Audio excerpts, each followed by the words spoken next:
வணக்கம், என் பெயர் Sreeja, 3rd CS. இன்றைய செய்தி: நலம் தரும் நாவல். மருத்துவ குணம் உடையது நாவல் பழம். இந்திய கருப்பு செர்ரி, ராம் நாவல் என்ற பெயர்களால் அழைக்கப்படுகிறது.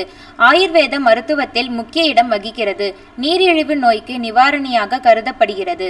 வெப்பம், மிதவெப்பம் மண்டல பகுதிகளில் வளரும். இந்தியாவில் பரவலாக காணப்படுகிறது. இதில் 2 ரகங்கள் உள்ளன.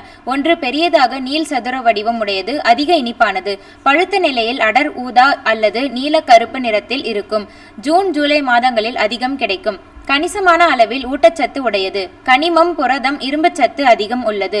Calcium, phosphorus, vitamin C, B தாது உப்புகளும் உள்ளன. தொடர்ந்து சாப்பிட்டால் பித்தத்தை தணிக்கும். மலச்சிக்கல் நீங்கும். நாவல் இலையை நீரில் கொதிக்க வைத்து கஷாயமாக்கி தேன் கலந்து குடிக்கலாம். நாவல் பழத்தில் ஜெல்லி, ஜாம், பழக்கூழ், வினிகர் மற்றும் ஊறுகாய் செய்யப்படுகிறது.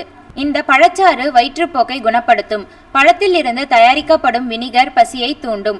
குளிர்ச்சி மற்றும் செரிமான பண்புகள் உடையது. இதன் விதையில் புரதம், மாவு மற்றும் கால்சியம் சத்துக்கள் உள்ளதால் விலங்குகளுக்கு தீவனமாகிறது.